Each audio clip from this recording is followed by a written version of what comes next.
আসসালামু আলাইকুম। আশা করি সবাই ভালো আছেন। আলহামদুলিল্লাহ আমিও ভালো আছি। তো আজকে রান্না করব সিমের বিচি দিয়ে কাতল মাছ। তো প্রথমে আমি এই সিমটা নিয়ে নিয়েছি হাফ কেজি পরিমাণ বিচিওয়ালা সিম। তো এটাকে আমি সিমটার খোসা ছাড়িয়ে নিয়েছি, নিয়ে এই বিচিগুলো বের করেছি। তারপরে হচ্ছে এটাকে আরেকবার ওই যে সিমের উপরে যে বিচির উপরে যে খোসাটা ছিল সেটা ছাড়িয়ে নিয়েছি। তারপরে আমি এখানে কয়েক পিস মাছ নিয়েছি। তারপরে আমি কড়াইটা বসিয়ে দিলাম রান্নার জন্য। এরপরে পেঁয়াজ এবং কাঁচামরিচটা দিয়ে দিলাম। তো কাঁচামরিচ এবং পেঁয়াজ দেওয়ার পরে এটা কিছুক্ষণ ভেজে নিব।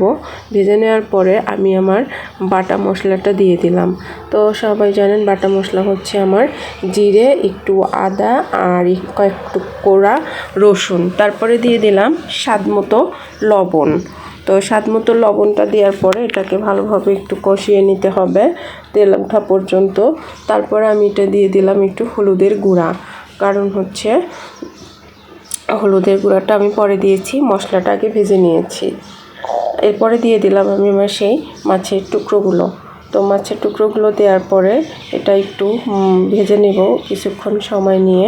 ভেজে নেওয়ার পরে তারপরে আমি এখানে একটু পানি দিয়ে দিব, কারণ নিচ দিয়ে মশলাটা লেগে যাচ্ছে। তার জন্য আমি একটু সামান্য পরিমাণে মাছটা কষানোর জন্য পানি দিয়ে দিলাম। তো পানিটা দেওয়ার পরে মাছটা আরও কিছুক্ষণ আমি কষিয়ে নেব মশলা দিয়ে। তো আমি ভাবছিলাম যে এটা হচ্ছে সিমের বিচিগুলো সিদ্ধ করে নিব না, আমি একেবারেই সব দিয়ে দিলাম, আলাদাভাবে সিদ্ধ করা প্রয়োজন মনে হয় নাই। তার জন্য আমি এখানে আবার সিমের বিচিগুলো দিয়ে দিয়েছি।